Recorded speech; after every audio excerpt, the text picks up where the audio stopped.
Welcome everybody to WebChat with Minnesota Adult Education. My name is Brad Haskamp and I'm happy to be with each and every one of you today as we go through our WebChat. And this session is a special session because it's also our annual grant application webinar. Today is Wednesday, May 3rd. So each of us from the team will introduce ourselves.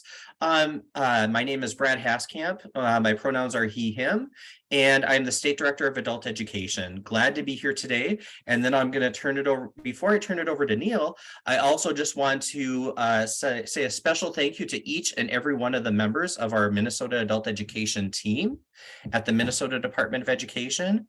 They have been working extremely hard, and this has been an extremely challenging year with our staff and kind of navigating new systems or trying to navigate systems that are not flowing as we had always hoped. And I'm just so thankful for each and every one of these team members and for all the hard work that they do. So I thank each and every one of you so much for being part of an amazing team and for being such an amazing support for us and for the field. So Neil, I'm going to turn it over to you. Hello, I'm Neil Allard. My pronouns are they, them. I'm the communications, records, and administrative support specialist here at MDE. I'll turn it to Julie.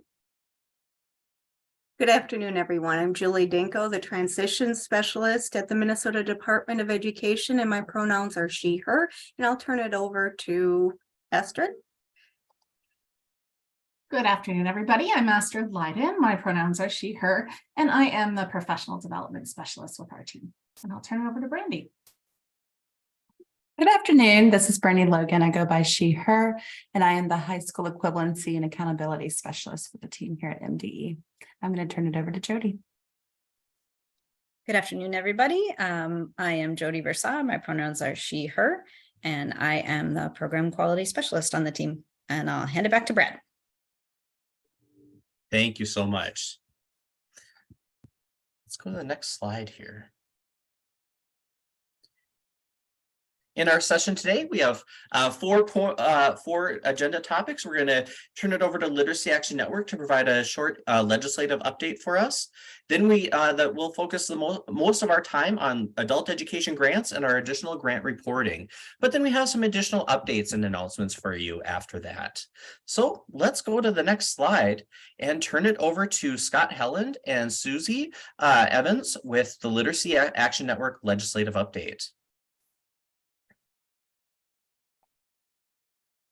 Hey, Susie, do you want to start us out or do you want to hear my dulcet tones? I would like to listen to Scott and then correct him and applaud him when he's right and wrong. How's that? All right, lots of corrections coming up. Okay. So right now, in terms of ABE, the K-12 Conference Committee is now meeting. The first meeting was actually Monday. In the House and the Senate, there's kind of two things that are the same. The cap going from $22 to $30 per hour is in both bills, and the governor had recommended that as well.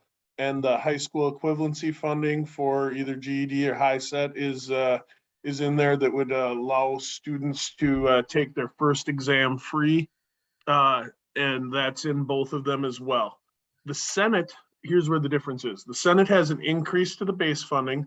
The House only provides the same level of base funding for the next biennium. It's kind of easy math that it would be better for ABE as a field if the Senate bill was the one that, or the Senate piece was the piece that won out there. So right now there is a call to action email in your email inboxes, managers, and I believe anybody else involved in Literacy Action Network as well. Please follow that, reach out to the governor's office. We can click to the next slide. Reach out to your individual state legislators, your House of Representatives, and your state senators. Just kind of take that moment to allow them to highlight your local programs. So just tell them about how you're doing. You know, if you have some wait list, things that the money might be of use for. And we can flip to the next slide. Just on that last one too, it's really important to include stories about how adult education, if we're supporting the adults, we're also supporting the children in the household with their education. So stories are very impactful, especially if we can highlight some of the good career tech pieces that we're doing as well. Absolutely. And then on the third slide here are the members of the education committee. So if you recognize these senators and representatives as being from your area, please reach out to them. Susie and or I may be giving you a call here in the next day just to specifically make sure that folks that are in these areas are reaching out to their senators and representatives, because these are the folks sitting in on the committee kind of making that final decision. And ultimately, the House was also supportive of adult basic ed. It's just going to come down to money at that point. There is the Who Represents Me where you can click right here, or you could click it in your email from Literacy Action Network that will give you who your local representatives are. Feel free to reach out to the representative where you live and the one where you work. And then just to highlight that we have a lobbyist that works for LAN that represents all of us. And so she is a hustler and has been working very hard to get into the ear of decision makers. So we appreciate Sherry and all she does for LAN on behalf of Adult Basic Ed too. And I guess the last thing that I would add is if you've seen your inboxes, many of you probably got a text yesterday from Ed Minnesota. So there's a lot of action in the K-12 area about pensions, about different things. So in order for ABE's voice to be heard, we do need folks to reach out now. We've kind of waited till the last minute to say, please reach out. So please reach out. Yep, and a reminder, I'd like to thank Scott and Aaron Getsky and Clarice for testifying on behalf of on behalf of adult education. Scott, you went in front of the House and the Senate to testify. Is that correct? You three? I think the three of us did, yes. Yeah, and so that was very much appreciated. I'm not sure if you were able to catch that, but that was very powerful to hear the messages from our three colleagues on behalf of all of us. So thank you, Scott and Aaron and Clarice. And then just something to pay attention to as well. Both of the bills also have teachers being included in adult ed and early learning for some additional benefits and negotiating pieces. So that is also in both of the bills. That's it for us, I believe, right, Susie? That's right. And I think maybe Brad, it was insightful for me to learn about what Jody and you can and cannot do on behalf of, with your positions at MDE, as far as this work being done. That might be a good little story to share too. Yeah, briefly, I can just say that thank you to Literacy Action Network and all the hard work that you do, Scott, Susie, and everyone with the Literacy Action Network, Sherry. Thanks for people for testifying with the legislature too, and what all of you and what Literacy Action Network are doing are making sure that people see you're gaining visibility for us in adult basic education, because we are often not seen by people and not remembered. So thank you for making adult education visible to those that are making these important decisions. And thank you for getting the field together to make sure that their voices are heard. So thank you. I really appreciate that. I will say that those of us at the Minnesota Department of Education, we are a state agency, and so we are definitely limited in what we can and cannot say. We cannot be lobbying for specific bills unless the governor has specifically signed off on it, and usually even then it always goes through government relations. So we cannot be doing any direct advocacy ourselves typically, and that's where Literacy Action Network comes in to make sure that the voices of adult education are heard. So thank you. As Karen, I did see your question about the tiers with eliminating the tiers with licensing with Pelsby, and I will have to admit I do not know a lot about that that aspect of the bill. So Scott, do you want to say anything? I just put in the chat that right now there's a lot of talk about tiers, and there's a lot of ideas and thoughts and bills, and I'm not sure how it's all going to shake out.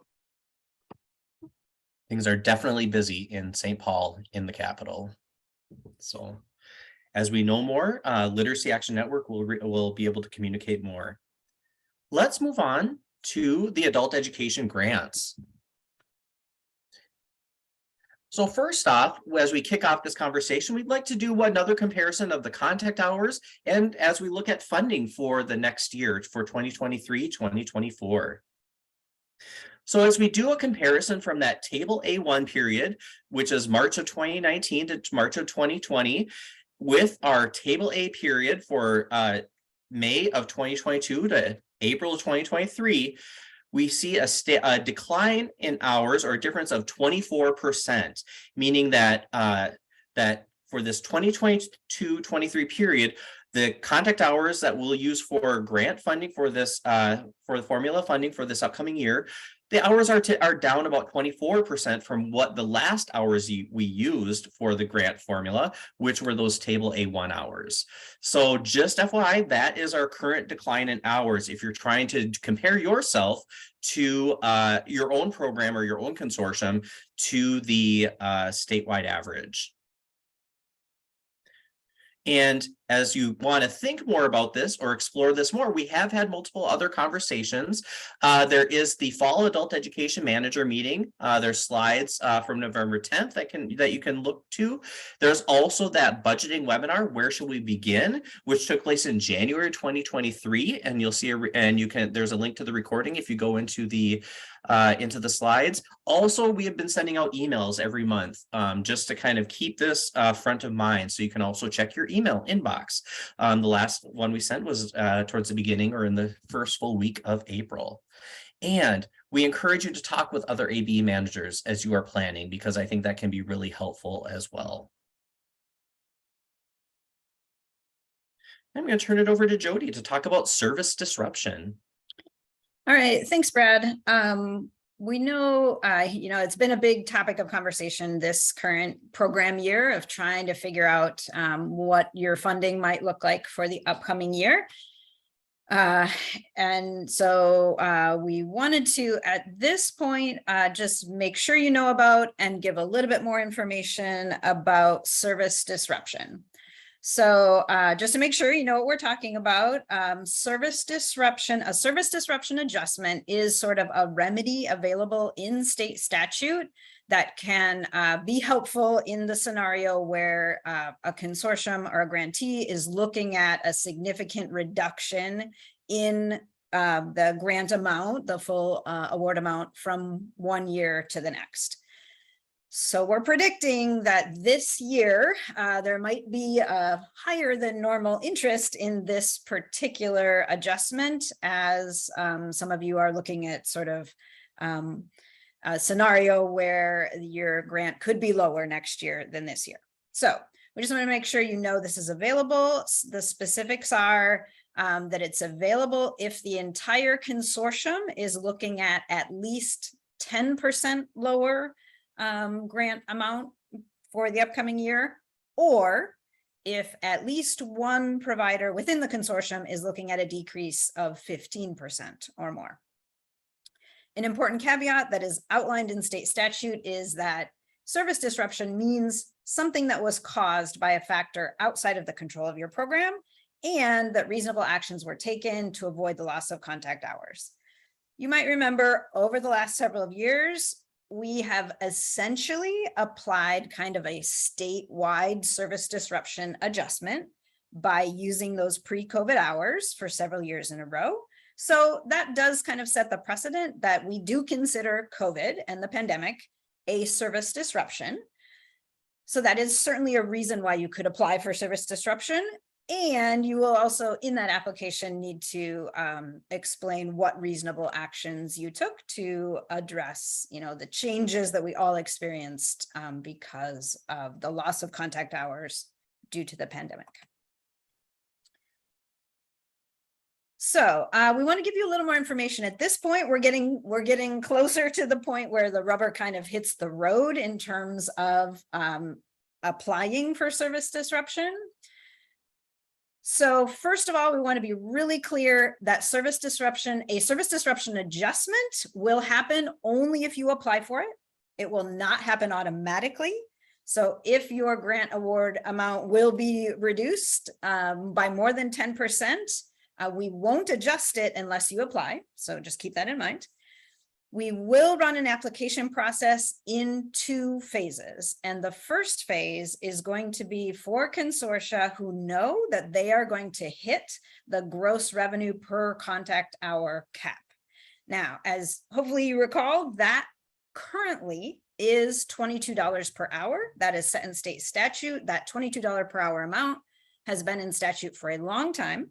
And as Susie and Scott shared with us, there is significant work underway to change that amount in statute this year because it really makes sense at this point to do so. It looks promising. That might change to $30 per hour, which for some of you who are in the scenario of potentially hitting that cap, that would mean a big difference in your award amount. So we can't run this application process until we know what that final amount is, because you won't know whether you qualify until we know if the cap is at 22 or 30. So once the legislative session ends, once we have an answer about that number, then we will open up phase 1 of this application and we will send out an email with application details. But don't be expecting that before May 22nd. That's the end of the legislative session. Then there's going to be a second phase to service disruption. And that is that other consortia who are not hitting that gross revenue per contact hour cap, that will be either 22 or 30. If you're not in that scenario, but you're still looking at more than a 10% reduction in funding, there'll be another opportunity for you to apply, but that will not be until after we have posted the initial calculation of aid, which if everything goes really smoothly and really efficiently, we'll have that up by mid-June, hopefully by late June or early July at the very latest. So again, we will also send out an email with application details at that point. So what that application is going to include, it will probably be a Word document. You will just have to type in some answers into some, text boxes. It will not be particularly extensive. It will not be like a 5-year narrative or anything like that. But you will need to show us the math, give us the calculation of how many contact hours were lost and what was the resulting loss in revenue, and then just explain how this was caused by a factor outside of your control and what reasonable actions you took. And if it is approved, then that would add back into your award amount an estimated 50% of the loss. So if you were looking at, for example, a 10% potential loss, if you apply for service disruption and are approved, which we anticipate being pretty generous with these applications this year. So if it is approved, then it would add back in half of that loss, or you'd be looking at a 5% reduction rather than a 10%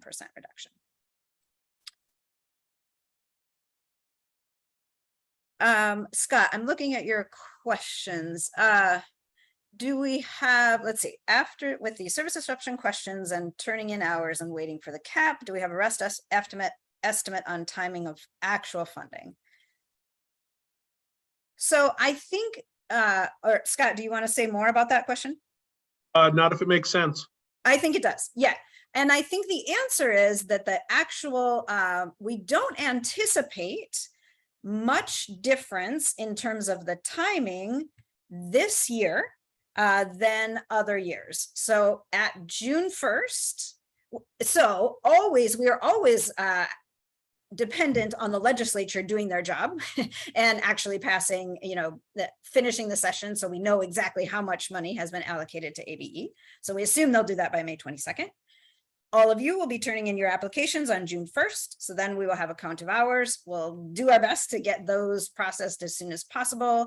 We anticipate having that initial award calculation posted on the MDE website by mid-May to early July at the latest. A period of time where folks can check that out, make sure it's right, potentially apply for service disruption. We may have to run it again, and then the final calculation typically lands sometime early to mid-August. So at this point, I don't think that we are looking at a big difference in the timing. I think it should be similar to other years. I'm just looking at questions really. Let's see. Chelsea's question, could we qualify for service disruption if we are receiving 10% less funding due to the contact hour entitlement cap, not the $22 or $30 growth cap? Chelsea, I think you are talking about the revenue. Yeah, the contact hour. Okay, yep, there are two separate caps. The $22 or $30 is the gross revenue per contact hour cap. The other cap is a cap on contact hour growth. That cap can't result in a 10% reduction of your funding overall. So yeah, you can qualify for service disruption if you're not affected by the $22 or $30 gross revenue per contact hour cap, but the other cap shouldn't come into play. Shouldn't cause a 10% reduction in funding from last year to this year. And Britt, how do we measure the loss? Are we comparing to a particular previous year? Right, when we are talking about a decline in contact hours today, what we are talking about is the table A1 hours that were from before COVID compared to the current year hours, May 1, 2022 to April 30th, 2023. That's what we're talking about today. And in particular, Jody, if I can jump in, yes, the loss that you want to look at, Britt, is the contact hour revenue from what you got this past year to the contact hour revenue that you'd be getting for this next year. And so it's not that contact hours would be down by 10%, but that contact hour revenue would be down by 10% for the consortium. Right. Thank you, Brad. Very important point. Yes, service disruption is not based on a loss in contact hours. It's based on a potential reduction in revenue.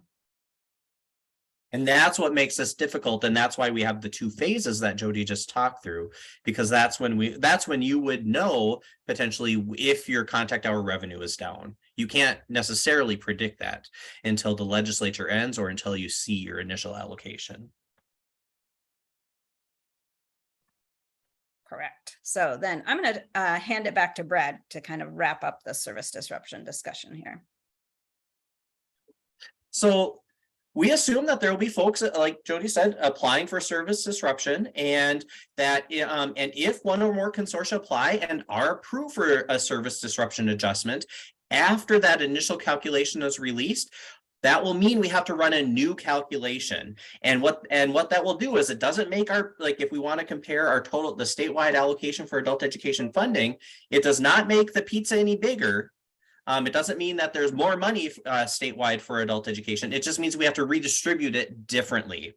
So what that means is those consortia that have their approved that have an approval for the service disruption adjustment, they'll see a slight increase in their state funding, and then the rest of the field or other consortia then would get a small decrease in their revenue for their consortia. Just an important point here that this is not unlimited money, that the legislature defines the size of the pizza. Right here, this is just helping us decide how we slice it.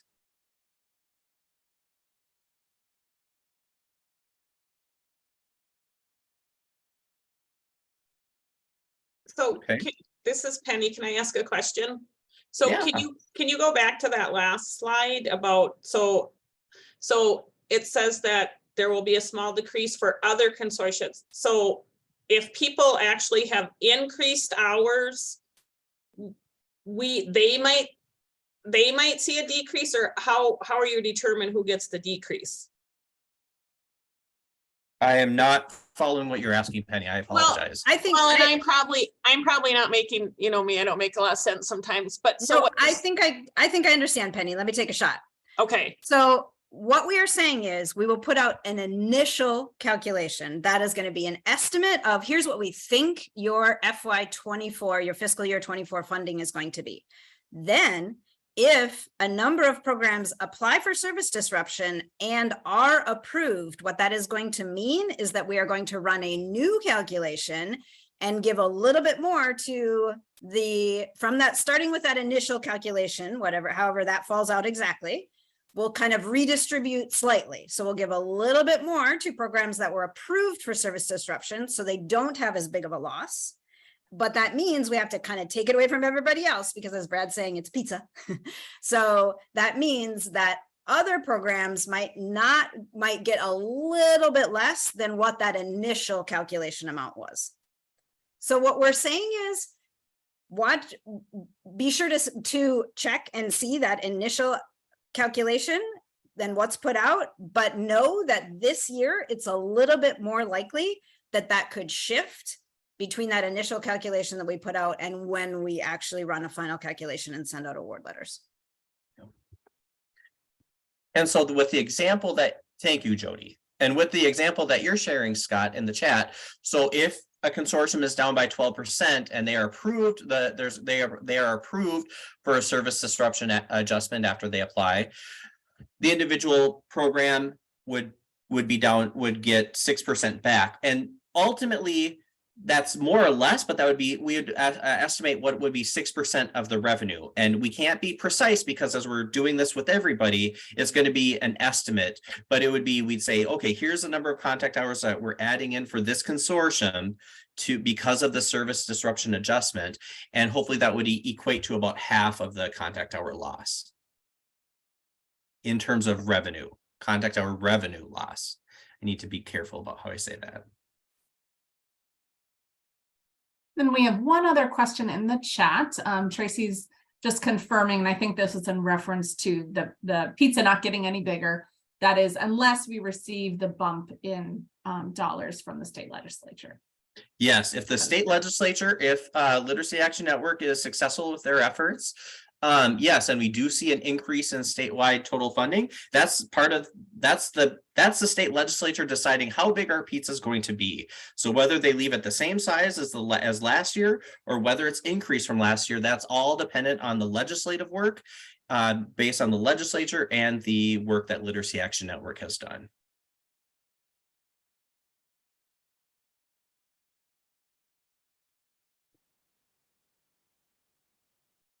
Okay.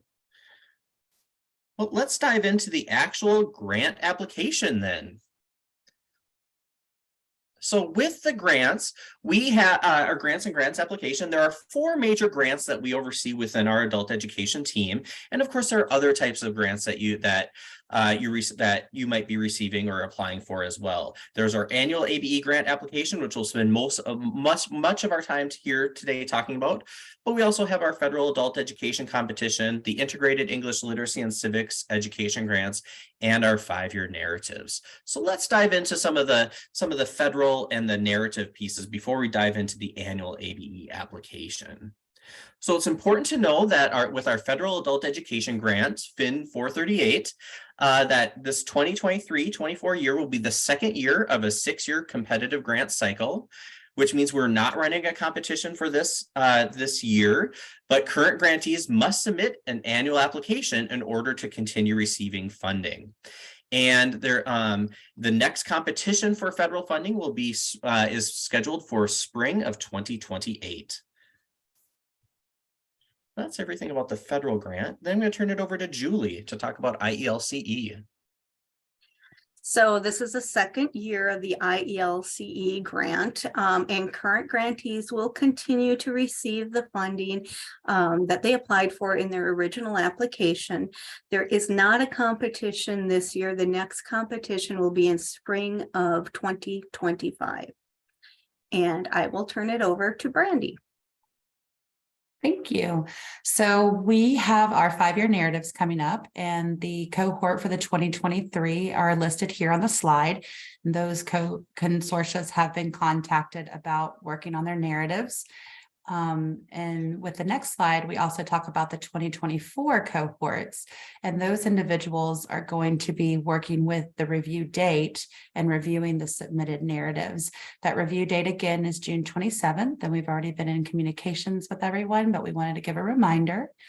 And the last slide about narratives is that we have our narrative writers workshop for that 2024 cohort, and that's going to be September 27th. So if you have not put it already in your calendar, we greatly appreciate it as a placeholder. And the requirements will be going over that workshop on how to create your narrative for your June submission in 2024. Thank you. I'm going to pass it over to Brad. Thanks, Brandy. So those are the other grants that we oversee. Now let's talk about our annual ABE grant application. And this applies for our federal funding and state funding for our formula funding. So let's look at our grant materials are now available as of last night, available online. If you go to education.mn.gov and then go to district schools and educators, business and finance and grants, you will be able to get into the see the grant opportunity and download the materials. There are 3 different grant application materials: the application, which is a Word document, the instructions, which is an Adobe PDF, and the tables, which are a Microsoft Excel document. Note that the due date for this grant is for the application is Thursday, June 1st at 3:30 p.m. Central Time in SERVS. And just a reminder about SERVS, the application documents can only be downloaded within SERVS, and you must have SERVS access in order to get those materials. And in order to do that, you need to create your own MDE account in the Education Identity and Access Management System, or what is called EDIM. So if you have SERVS access, you can access the grant application materials. If you don't have SERVS access yet, you will need to apply through the SERVS system online to get access to EDIM and SERVS and the grant application materials. And the process is you'll go to SERVS, download those grant application materials. You'll need to complete the application and the tables. Note that you can't just download things from SID and submit those into SERVS. You actually need to copy and paste or type the actual data from the SID tables into the Microsoft Excel spreadsheet. And then once you have the application and the tables complete, then you upload those into SERVS. And then, very important, this 4th step can often be a challenge for many grantees. Your authorized signer must virtually sign this grant and approve this grant application by June 1st at 3:30 p.m. And your authorized signer is also called the Iowa, or the Identified Official with Authority. That's usually your superintendent or the executive director of your organization. Whoever is in charge is typically the authorized signer for your organization. And that's all set up already, should already be set up in SERVS. But make sure you're able to get through all 4 of those steps by 3:30 p.m. June 1st. And because there's not enough excitement, there's one more piece of excitement, or just a little caution that we want to throw your way. Make sure that you know that the Minnesota Department of Education web systems are undergoing some changes. And unfortunately, SERVS is going to be temporarily down from Friday afternoon, this Friday, May 5th, starting at 5 p.m. And it will not be up again until Monday, May 8th at around 8 a.m. So what that means is you either need to download the grant application materials either before Friday afternoon or after 8 a.m. on Monday, May 8th. Hopefully you're not doing a lot of grant application work over the weekend. And this, I guess, is going to just prevent you from working in SERVS during that time. But just be aware, SERVS will not be available this weekend. And Laura, you're talking about e-signing. Yep, it is an e-sign. Again, I believe that's how SERVS works, is the Iowa has to sign electronically the application in SERVS and approve it.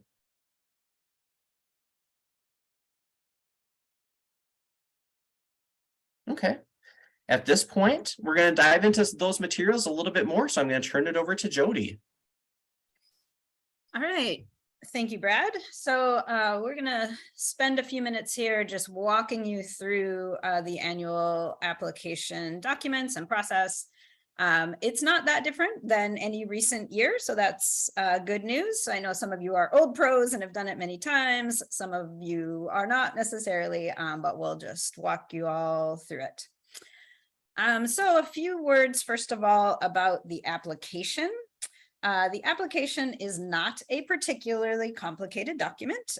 It's pretty boilerplate. There are some text fields for you to fill in, and just note this is an old screenshot on the screen here. This is a picture of a couple of years ago application, so the dates will be updated, but it does still look basically like this. The one thing that we like to point out this time of year, as you are looking at the application and filling out the application, is that there are a whole list of assurances. Those are what you are agreeing to as the grantee. Anyone who receives these funds is agreeing to all the assurances in there. A lot of them are very generic to just grant funds and government funds in general. But there are some that are ABE adult ed specific. So this time of year, we just like to give you a quick reminder of what some of those things are. You can find the complete list in the application document, and I do encourage you to read it over this time of year once and kind of share with your staff potentially if there's anything folks need reminders about, or if there's any questions about why do we have to do X, Y, or Z. Sometimes the answer can be because that is a assurance of receiving these funds. So I won't read these to you, but listed on these slides are some of the key assurances that are specific to adult education that do appear in that application document. So again, the application document, it's a Word document. It's pretty similar to last year. You download it, you fill it in, and you upload it back into SERVs. So not too complicated. The other document that we're going to talk through is the tables. So the tables are a little bit more complicated, do require a little bit more work than the application. And again, they are not substantively different this year than last year, but we are just going to take some time to talk through them and remind you what exactly you need to do. And I'll tell you about a few small updates this year. So Neil has put a copy of the Excel document into the chat. Feel free to grab it there. However, just know that you still do need to go to the MDE website, that SERVs website, to grab the actual official grant application and tables document. But you can use the one that Neil put in the chat as a reference for this conversation today. So in terms of the tables is one Excel document. It has multiple tabs. It has one tab per table, so there are 4 tables. As a note, last year, you might remember there were 5 tables. There is no table A1 this year, and that's why there's only 4. So just a couple updates. There's nothing substantive that has changed in tables A, 7, 14, or B, so that's good news for you. As I said, table A1 is no longer included. We are not asking you to report those pre-COVID hours anymore. We won't use those again. And thanks to Neil, we have made some formatting improvements to the Excel document this time. So we've added some cell protection. We've added some things that fill automatically, and we've added a couple of places where there will be markers when you have an error. So I'll show you what that looks like coming up.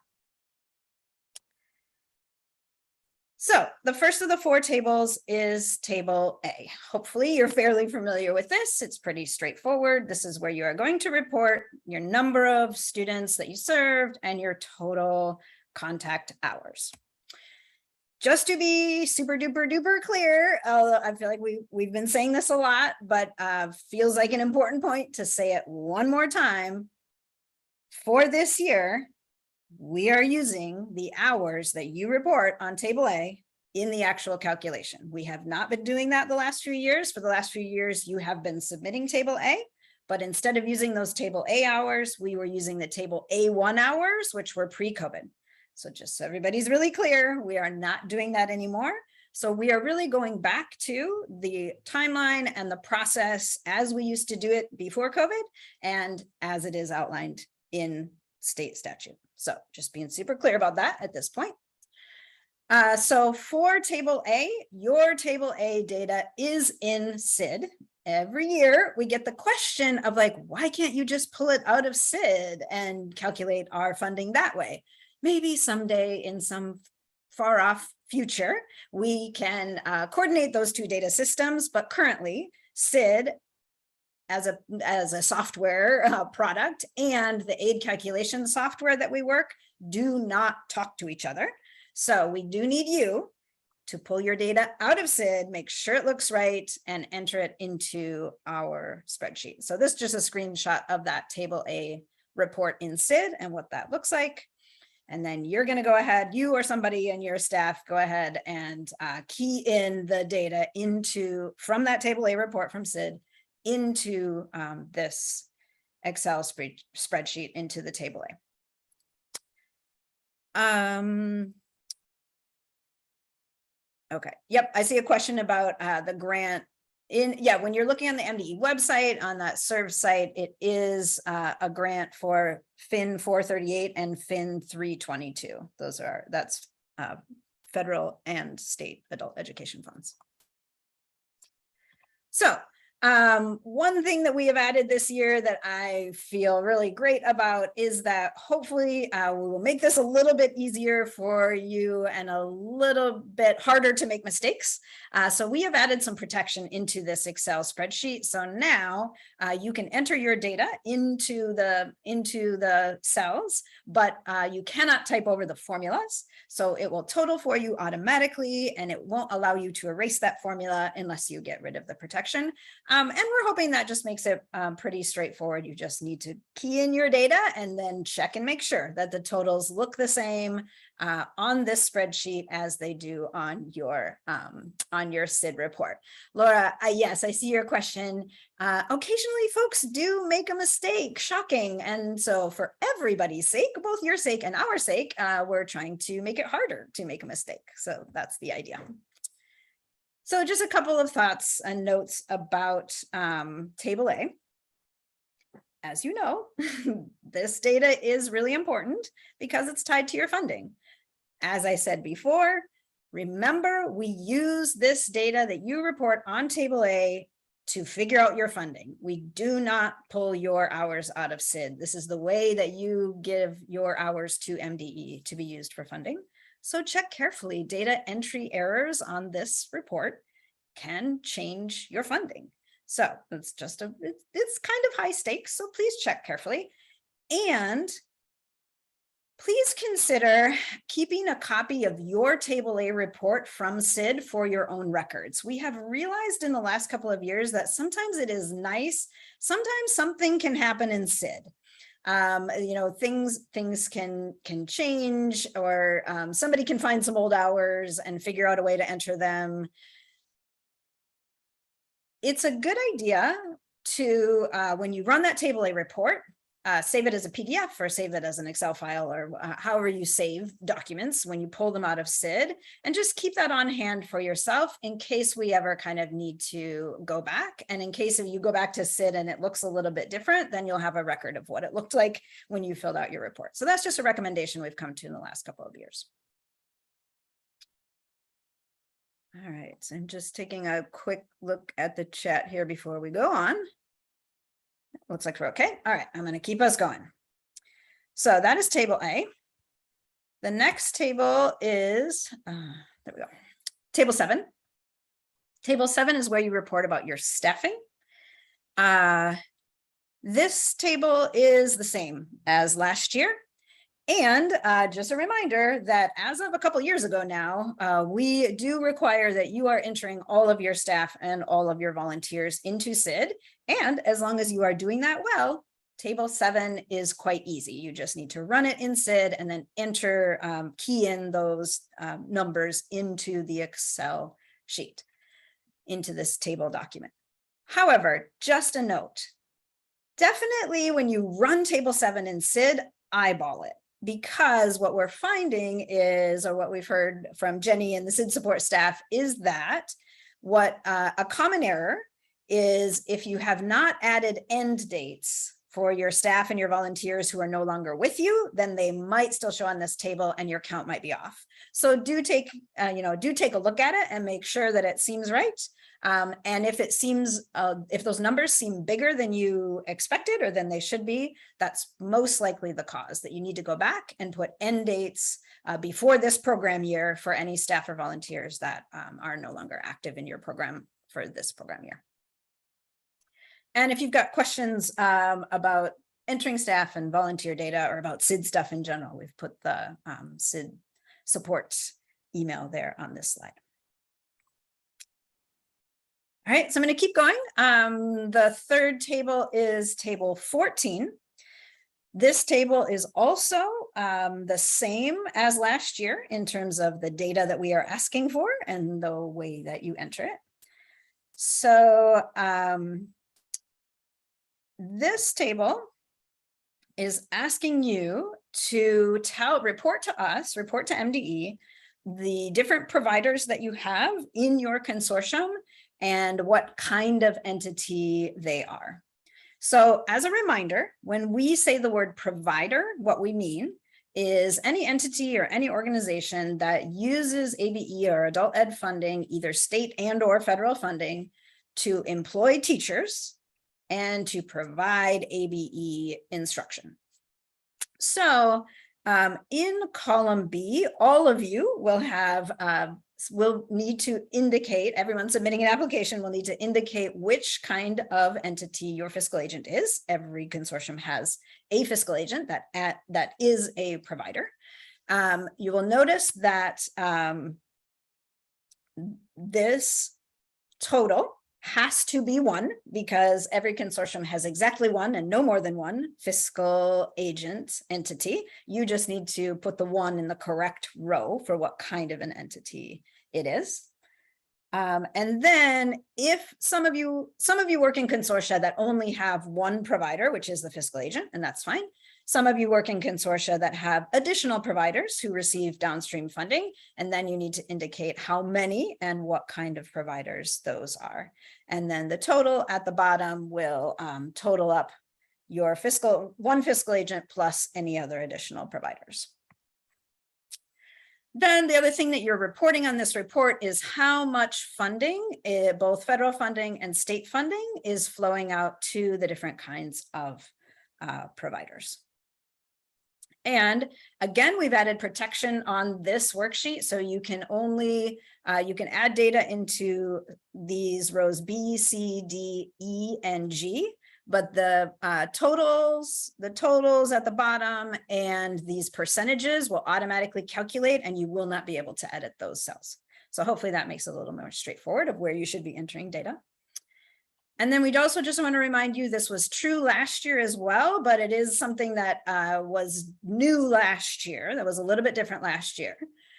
Because of the way that the federal Department of Education is asking us as a state to report about this, we need to ask you to report, in addition to your general federal and state annual ABE award that you get, you also need to include if any entity in your consortium gets an IELCE grant, how many grantees you have, and then you need to include that funding in this total of federal funding that you report in column E.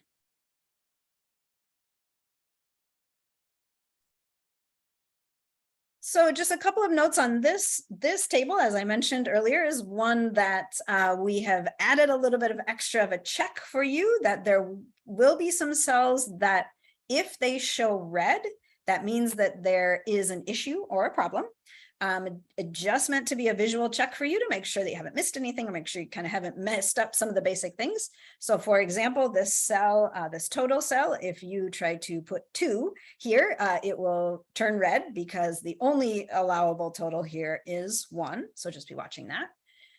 once you have entered a number, one or more on any of these rows to say, yes, we have one school district provider and we have one CBO provider, then it will expect you to enter some amount of funding in either column E and or column G. So until you have done that, those cells will also show red. So that's just a marker for you of, okay, if you're reporting a provider, that means they must have received some funding and you need to indicate how much. So just an example of one, the previous screen sort of filled out the right way. So the red cells are gone. Now there is just one fiscal agent entity. So one down here in this total, and then award or funding amounts entered in column E and in column G. So all of those red cells have gone.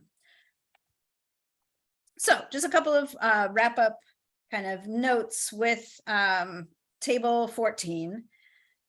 So what we are asking you to report on in table 14 in terms of funding is your state and federal funding plus your IELCE funds. If you talk in UFARS codes, if you're talking to your business office, and those different kinds of funding are designated by finance codes, right?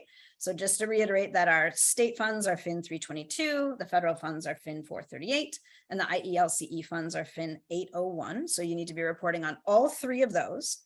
However, do not include those one-time funds that we got. They were SFRF funds. Sometimes we called them additional ABE funds. That was a one-time award that started in FY22.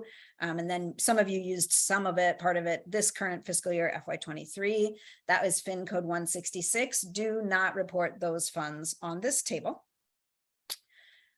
Just a reminder, in column E, you do have to combine, you have to put together your federal funds with your IELCE funds. So to know what that total amount should be, you should look at your award letter and see your total federal award plus any IELCE funds. And you can see those amounts on the OGANs to those grantees. And then for column G, that state funds total should match your award letter for how much state funding you were awarded for FY23.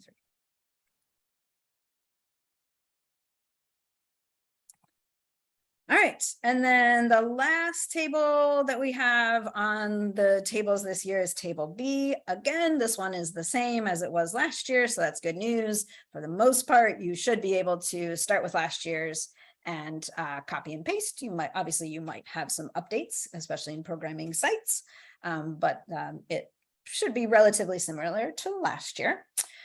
So we're asking for three things on table B: providers, sites, and other members. So just a reminder about what we mean when we say provider. Basically, we're saying any organization that receives any ABE funding to hire teachers and run programming, those entities should be listed in the top section of this table B. Then we want you to list all of the sites where you're planning on having programming for this upcoming school year, this upcoming program year starting in July 1.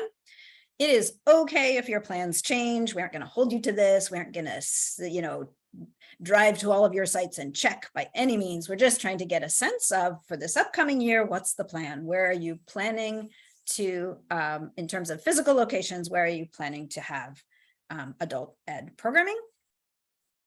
So you'll enter that info in this part of the table. And then one improvement that we have made to this table this year is we added this line to total the number of providers for you.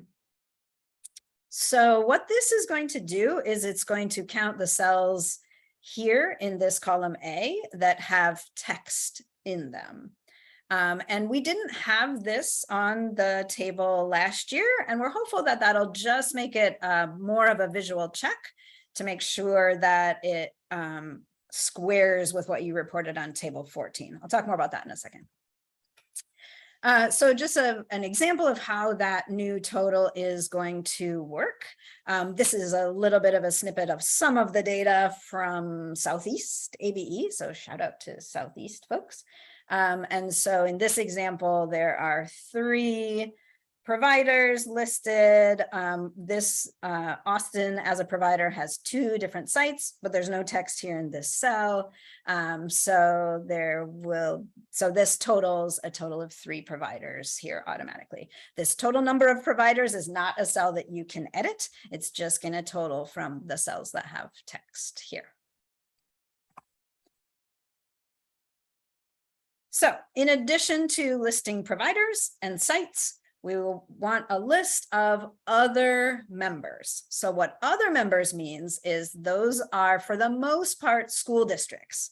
Possible you could have other organizations, but for most of you, I think these are school districts that are members of the consortium, but they're not providers because they don't employ any teachers. They don't run their own programming with using any ABE funding. So these are districts where their data, including their population data and the number of LEP kids in their district, that's used for your consortium in the formula calculation of aid, but they aren't running their own ABE programming. So those members would be listed here.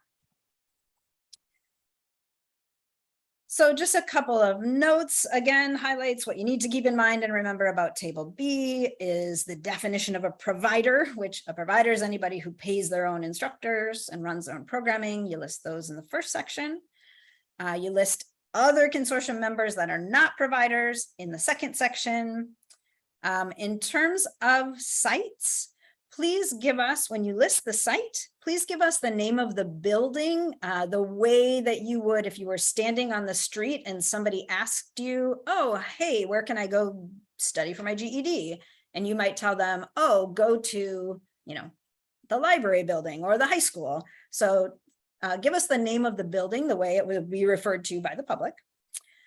Please do use a complete mappable address. We do produce a map of sites using this data.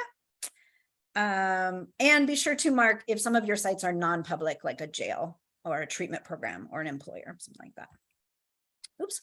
So just a couple of quick examples of correct Table Bs. This one is partial data from Detroit Lakes. So Detroit Lakes is an example of a consortium that has only one provider. So Detroit Lakes Public Schools is employing all of the teachers who teach at all of these sites. And then there are some other districts that are members of the consortium, but they don't employ their own teachers. So they are all listed down here. This is the one that you saw already from Southeast. So again, several providers, a number of different sites, and then some other members that are not providers that are listed in the bottom section. So super quick to see if you are still with me here and still listening.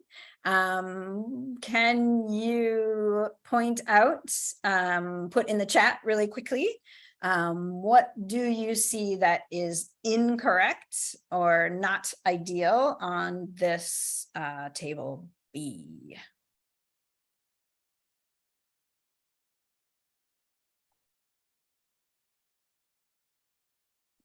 You're testing my wait time. Yes, thank you, Tracy. Yes, good. So the issue here is those are not buildings. That is not a name of a place that you could direct somebody to. So no, I think that it is right that those all 3 have different addresses if they are in fact different buildings at different sites. But the problem here is that they are using the city name instead of a building name.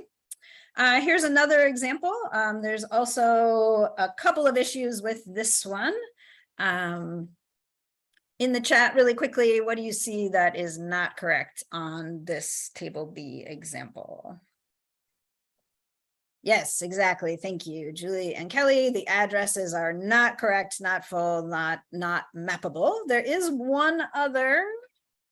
Yeah, good. Thank you. And got it. So for the jail, we assume that Jensen County Jail is not a public site, so it should be marked that way. All right, and then just last thing we want to point out and remind you that there needs to be a match between the number of providers that you report on Table 14, where you report funding, and the number of providers that you list on table B. And we have added this year a visual cue for you to be able to see that. So when you're looking at your table 14, when you're looking at, this is table 14, when you're looking at your table B, if this number listed here doesn't match the number that's reported on table 14, it will show in red. So if you see a red number there, it's because however many providers you have listed here does not match the number in the provider total on table 14. So again, just a visual cue and check for you to make sure that you've done what you need to do. Yes, I agree, Tracy, it is impressive, and that is all thanks to Neil, who understands many things about Excel that I do not. So Neil was able to figure out how to do that for us. So yeah, I'm excited about it. All right, so just to recap really quickly, in terms of the annual application, what you need to submit is the annual application document and the tables document. So those are two documents that need to be submitted, but remember that the tables document has 4 tabs for the 4 separate tables: table A, table 7, table 14, and table B. So those 2 documents with all of those tables are what you need to submit by June 1st at 3:30 for your annual application. I've lost a little bit of track of the chat. Is there anything else that we need to cover in the chat here before we keep going? Nope, we should be good. All right, then I'm gonna hand it back to you, Brad. Excellent. Thank you so much, Jody. Now, let's talk about some additional grant reporting. So yes, we want to make sure that you're fully prepared for the June 1st reporting, but there are some other things we want to remind you about. The reporting doesn't end June 1st. So let's go to the next slide. One other thing that will help you, though, with completing the June 1st report is we do have a finance overview for you.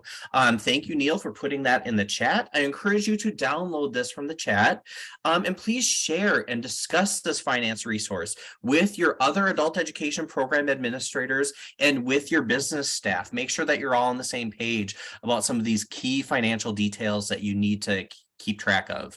We thought this would be a helpful resource for many of you, especially if you're new, or if you have new business office staff, or honestly, if you just need a little bit of a refresher, or if you need a reference. So please download this resource and share it. In addition, after the June 1st submission, there will be the August reporting submission that is due August 1st. There are many different sections to this August report that includes including your level gains tables, completing the annual volunteer information report, talking about effectiveness in serving employers, talking about your training costs through IET, your consortium one-stop contributions, and a verification of the FY24 state aid calculation. There's one additional section that will be new this year, and we're asking you to estimate your career service costs using ABE or ILCE funding.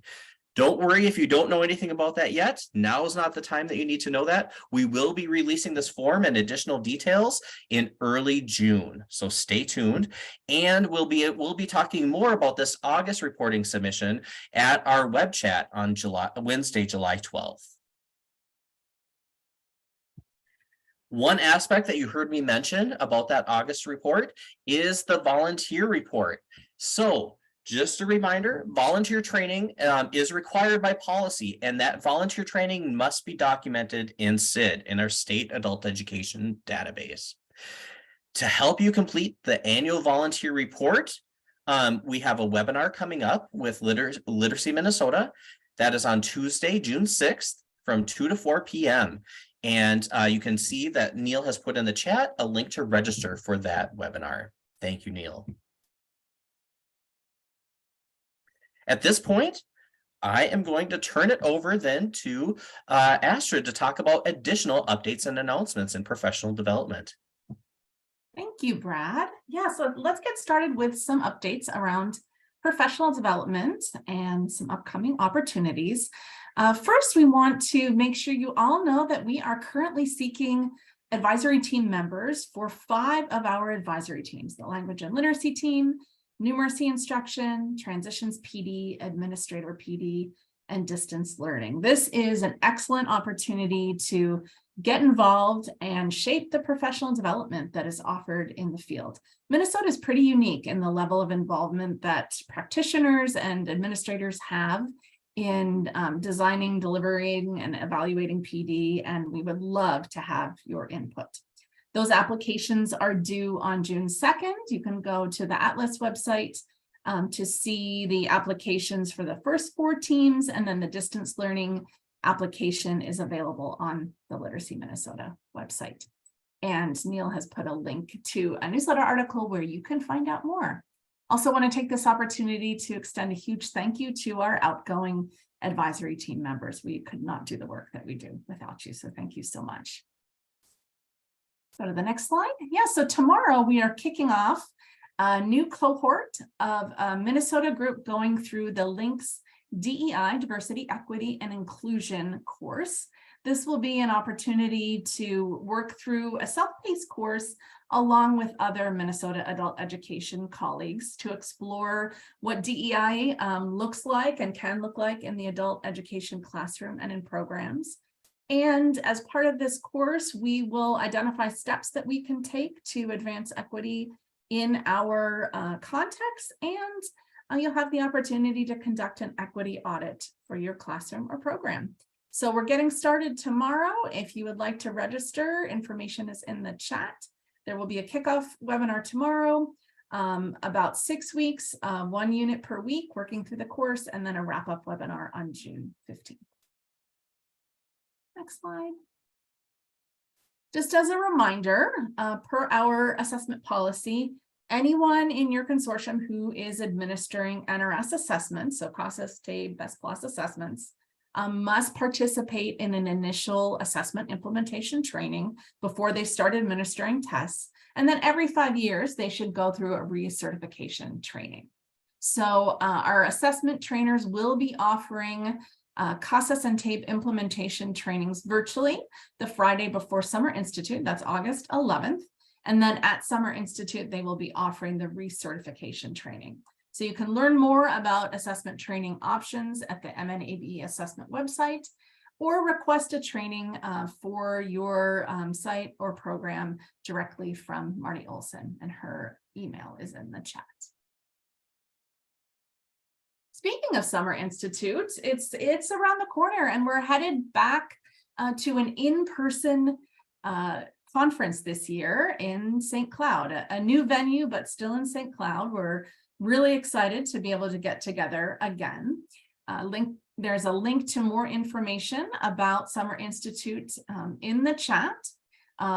Registration opens next week, and that will be open through July 1st, when general registration will open and prices will go up just a little bit. And also get information about discounted hotel rates and booking. Go to the next slide. You can go to the LAN website to find the full agenda for the 3 days plus the additional day of pre-conference. My colleague Brandy Logan will be one of the keynotes this year. Excited to hear her journey as an ABE practitioner and leader. And then the schedule for the concurrent sessions will be coming out next week. This year, we're excited to be able to offer the ABE Foundations and the CCRS ELA and Math Foundations in person again. Those haven't been offered in person for a number of years. So this is a great opportunity if you have staff who have started in the past few years, a great opportunity for them to get the in-person ABE Foundations.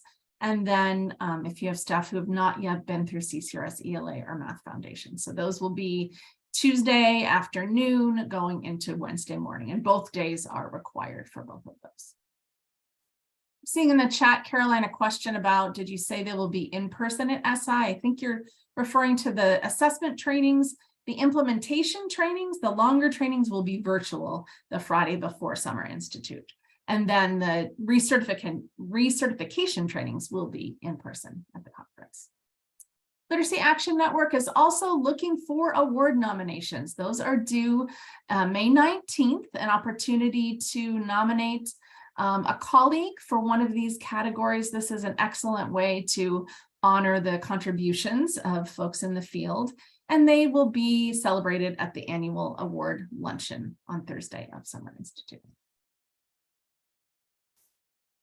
There are links in the chat to more information about those nomination criteria and forms. Want to also make sure that you mark your calendars. We've set dates for our 4 web chats in the coming year. You can register for those on the professional development calendar. And as Brad mentioned, our next time that we'll get together is July 12th. And all of the recordings and materials from past web chats can be found on the LAM website. Let's go to the next slide. Also want to make sure you mark your calendar for some of the events that we've scheduled for next year. So both Math Institute and Language and Literacy Institute will be virtual this coming year. Math Institute on September 29th and Language and Literacy on January 25th and 26th. So mark your calendar for those events. We also will be having several in-person regionals. So in the fall, we'll be holding a North and a South regional. So we'll be in Bemidji and in Mankato in October.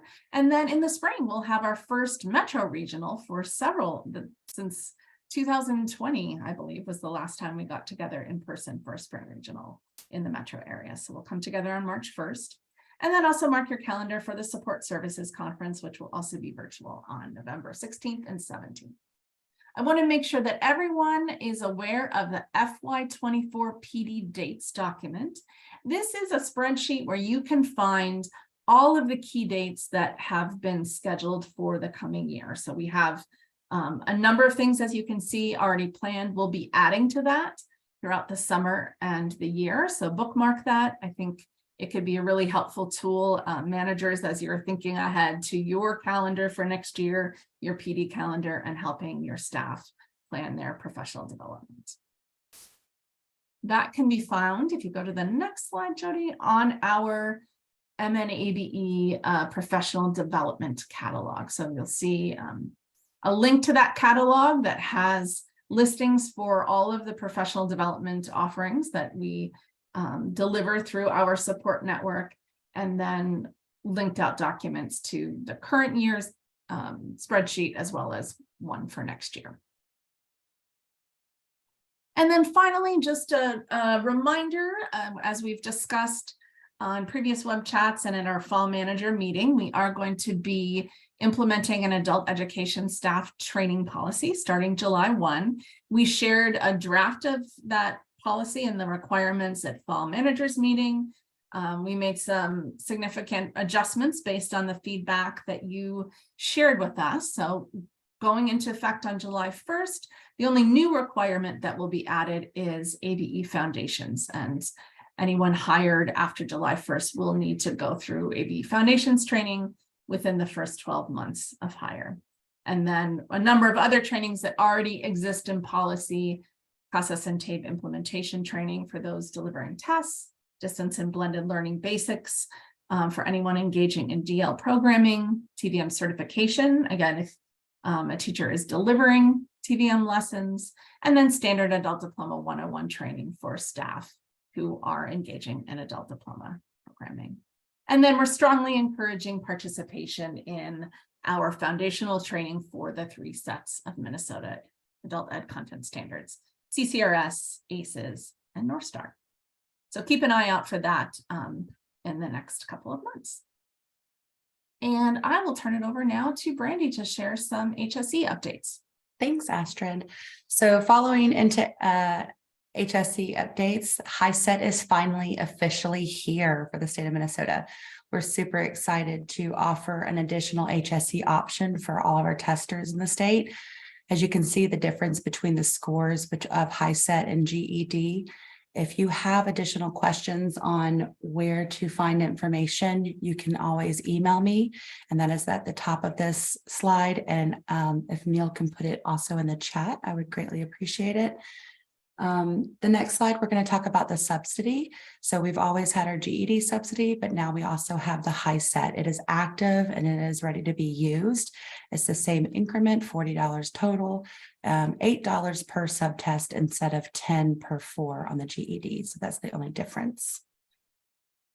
The next is GED updates. We've been saying this for a couple of months, but I want to reiterate, is there going to be a price increase on computer-based testing, which is the in-person testing. It is not an increase on the online proctored test. I have been confirmed that is not going to happen. It's $6 per increase starting on July 1. There's also a change in the policy on the discounted retakes. We are used to 2 additional retakes at a discounted price. And starting July 1, it's going to go to 1 retake at a discounted price. And that 3rd retake will go back to regular fees. So a wraparound or a workaway around that would be this running promotion that they have called the offer. And the offer is if a tester takes a practice exam and scores in the green within 24 hours of scheduling their official GED test, they are given 2 free retakes if they were to need them. This is for public sites only. We are working with them, asking additional provisions for other sites, but currently this is for public sites. And again, the tester has to schedule within 24 hours of their official practice test. That doesn't mean they have to take it within 24 hours. They just have to schedule that. Next, we're going to go into program improvement conversation and just some updates about that. The report card. Program improvement is identified through the report card, and our goal as a team is to get that report card out to you by the end of August. And again, anyone that falls under 30% below the NRS targets, which is our national reporting systems, that's how program improvement is identified for those consortia. And also the next is what program improvement is going to look like this upcoming program year. So program improvement is that process based off of the student outcomes from July of 22 to June 30th of this year of 23. And we are working with American Institutes for Research, AIR, and they have a Leadership Excellence and Development Institute for Adult Educators called LEAD. And we're going to be working with them through this program, through the program improvement cohort. And we are super excited to offer additional leadership training that goes along with program improvement this year. And I am going to turn it over to transitions with Julie. Thank you, Brandy. Here are a few transitions updates. First, a reminder that the regional transitions plans are due this Friday. In addition to the plan, if you are asking for any curriculum revision development funding, there's a separate form for that. And there's a separate form for online statewide training courses application. All of those are due this coming Friday. Next, I wanted to remind everyone, if you weren't able to attend the conditional work referral webinar that was hosted with Career Force, there is a link to that webinar if you wish to view it. And also a link in the conditional work referral policy and form can be found in the chat. Please note there was a change in that we have removed resume writing, job interviewing as one of the activities for conditional work referral because Career Force felt they had the capacity to deliver those services. So a lot of this work is actually around providing digital literacy support for those who may need it. I also wanted to mention that the Empower to Educate is a grant program that's available for anyone who wants to begin a career in childcare. They will have a personal local workforce advisor working with them. They will offset some of the training costs. They will help you find an entry-level job in the field. So this would be a perfect pathway or starting off pathway for any ABE learners who are interested in early childhood. a career in early childhood. And then finally, I wanted to mention the Caring Career campaign. It's actually entitled Follow Your Heart to a Caring Career. And this is several state agencies working together to promote caring careers. There's a link in the chat that will bring you to resources on how to promote these fields in the adult basic education learners. There is certified nursing assistant, personal care attendant, promotional material in there, and it's all available for everyone to use. The campaign will run June 1st through August, so it's relatively short, but just be aware that there will be a push to get more people into these careers. And that's all I have. Are there questions that came up in the chat? Let's see. Yeah, Julie, I have a couple questions from the chat that I'll just verbalize for you to address. One question in the chat was, they were wondering how long it takes for IET applications to get reviewed. And I can just preface by saying we have seen a huge number. We've seen a lot of IET applications this spring, and it's been more than in the past. So that's great that we have a lot of applications coming in, but it also means that it's a little slower than to process each and every one of them. Julie, Yeah. what would you say about the turnaround time? I think in the past, what I have said is 1 to 2 months. But as mentioned, because I believe it's because of the end of the year and people are trying to get their data in and they want to count this as IET. So there were just a ton of IET approval forms that were submitted. So this is causing a backlog, but we're hoping to get them done as soon as possible. Excellent. Thank you, Julie. And then the second question was from Tracy Chase. Tracy has read the updated conditional work referral policy and is wondering if the conditional work referral policy applies for all areas in the state, even rural areas. Oh, yes, definitely. Yes, it's always applied to the entire state. So if you're not familiar with it, please feel free to reach out to me or Brad or the team, and we can walk you through how to use it if you have questions about it. Excellent. Thanks, Julie. Yeah. I think that's all the questions that we had in the chat. Tracy did have her hand up. I don't know whether she wanted to elaborate further on the question. Yeah, I guess I was just wondering because, when I was reading it, it was like Deed felt that they could do the work in regards to like resume writing and all of that. So do they have people say up in Grand Marais that they are going to be helping with this? You know what I mean? So some of these very rural communities, how are they going to, how will people be able to access Deed's ability to provide those services, I guess? That's what I'm wondering. Well, I can check for you. I'm not sure if there is someone located there. I know a lot of their services have moved to a virtual environment in an effort to try to serve more, but that is also causing somewhat of a barrier for those that have never been able to use like digital, computers, etc. This was more to counter this policy came into effect shortly after and during the recession. And the career force centers were seeing so many people come in and they asked adult basic education if they could take some of those. That's how the policy was formed. Right now, they have and they should have the capacity to provide those services to adult basic education learners or anyone walking through the door. If it's a matter, but keep in mind, if these individuals do have an adult basic education need or they're eligible for adult basic education, there's no reason why you wouldn't serve them just as adult basic education learners. And you can use in the context of resume writing, job interviewing, etc. Does that make sense? or not.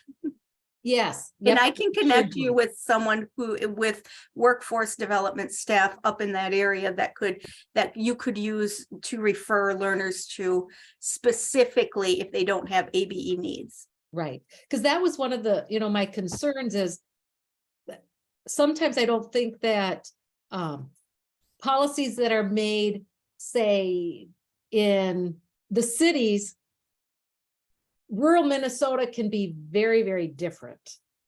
I remember when even the Department of Ed came up to the Northeast region when we were still doing those, I can't think of the Pegasus Awards.